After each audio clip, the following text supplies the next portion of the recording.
Yo, it's Coach Green here. Training vlog number 2. I'm not sure yet the frequency of these videos I'll post will be, but I figured this week I may as well record most of my training days, if not all of them. So this is my second training day. Took yesterday off because the schedule was a little hectic. So it was a low CNS day anyway, so just did nothing. Not nothing, but didn't train, didn't do anything strategic as far as performance. Just worked. So today got lower body focus day.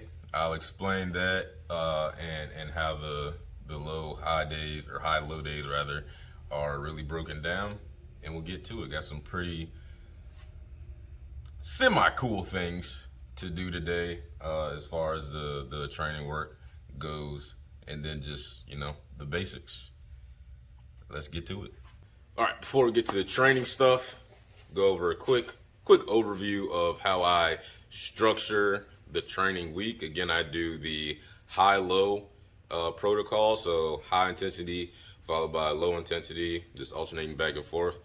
And depending on the week in my schedule, will determine how many days I train, but the alternation between high and low stays the same regardless. High CNS day, right? So this is the most high intensity things we can do that require the most effort, the most motor unit recruitment. So we got sprints, that being the highest, most athletic thing we can do as humans.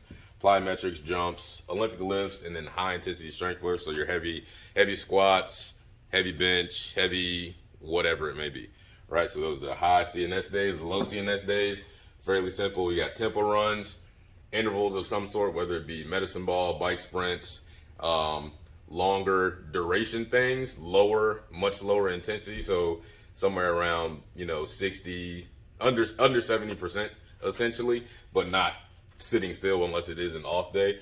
And then some type of upper body accessory, just because those things don't take too much effort and is very concentrated to one local area.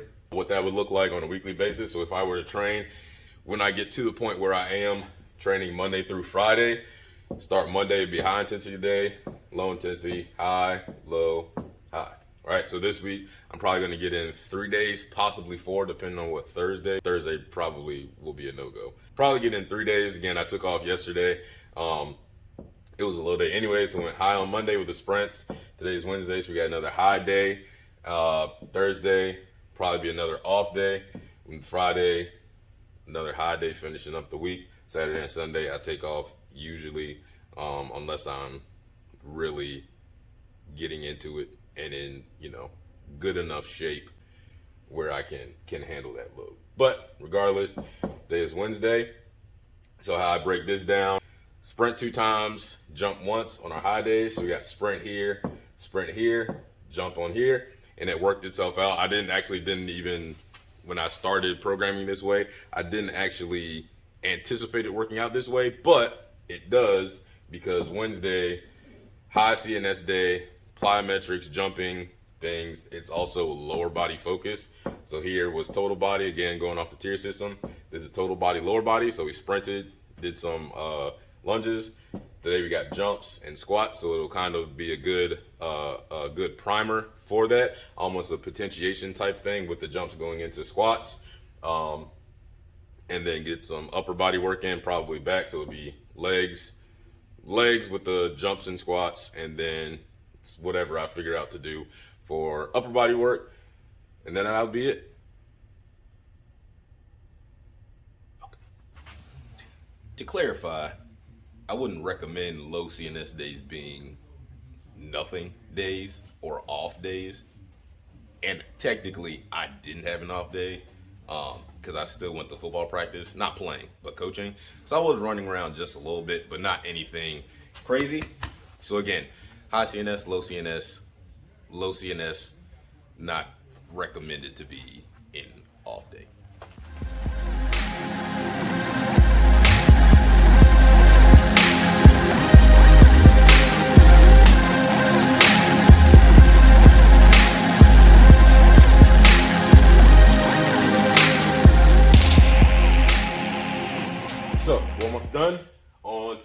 workout now. So again, today's a high intensity day, plyometric, lower body focus, or jump plyometric, lower body focus. So we got lower body focus, upper body accessories, or upper body secondary, lower body accessory. So I'm gonna start with ankle bounces again.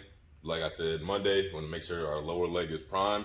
Even when you go for, at least for my programming, even when you go, to the point where your lower limb is prime, before you do jumps, sprints, whatever it is, you want to make sure it's prime for that specific day. So not doing a whole lot to prime it, as we would if we were just starting training, right? We would do more of these type things, which you'll see in the video, more of these type things to prime the lower leg, less actual jumping.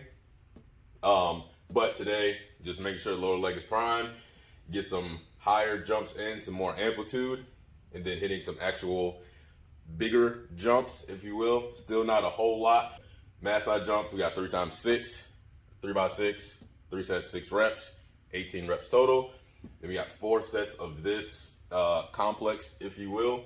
So hurdle, broad hurdle, that's 3 jumps total. So that's really 4 sets of 3, right? So then we add 12, the 4 sets of 3 is 12 jumps, 12 plus 18. We got 30 jumps total, which is perfect for a high intensity day. It's not super high volume, but it's enough volume where the legs are getting a little bit of pump.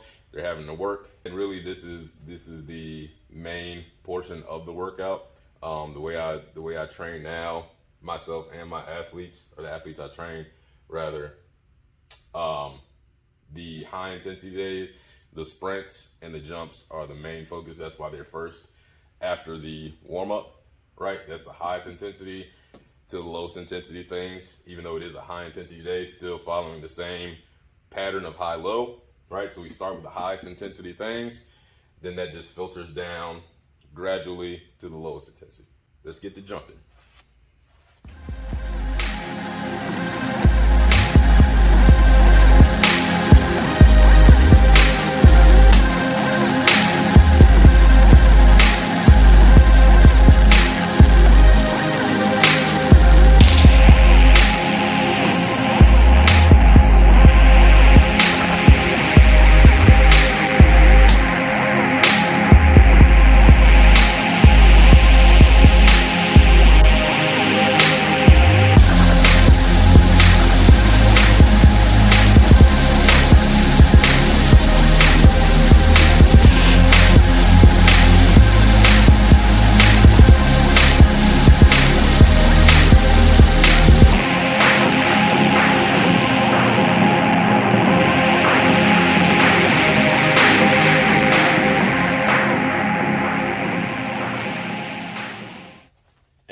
That being said, the plyos are done, and a couple things to explain real quick before going into this lower body session. You got front squats. One thing that's extremely important on the high intensity days is monitoring your rest. The rest is extremely important, especially for the sprint work, jump work, whatever the primary movement is for the day. The rest is extremely important if that is your high CNS, high intensity activity where speed and power are required. And I'll talk about that more later, but the rest is important. So for me today with the plyometric stuff, I know this is probably backwards, if not, whatever. For the plyometric stuff, this had walk back in between. So I was just going down, walk back. Massai jumps, I took about a 45 second rest. And then for the hurdle jumps, I took about a minute rest. Going into, and that's just basically, again, speed, power, right? Speed and power, but obviously there was no speed today. So power, this is the power, and generally how the flow of the workout goes is for the high intensity days, speed, power, strength, and we'll say fitness, right? Power knocked out the way. So now we're going strength, and for strength, the rest time is not as long as speed and power would be, right? Rest time isn't as long as speed and power would be, but still a decent amount of time. For me, I'm going on the lower end of the rest interval for strength work, just because, again, like I said, The first video, I'm trying to essentially get back into lifting shape, if you want to call it that. So I got 4 sets of 8 on front squat, not going super heavy, not really going heavy at all. 4 sets of 8 with a 45-second rest, and that will take care of the strength work.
All right, that wraps it up.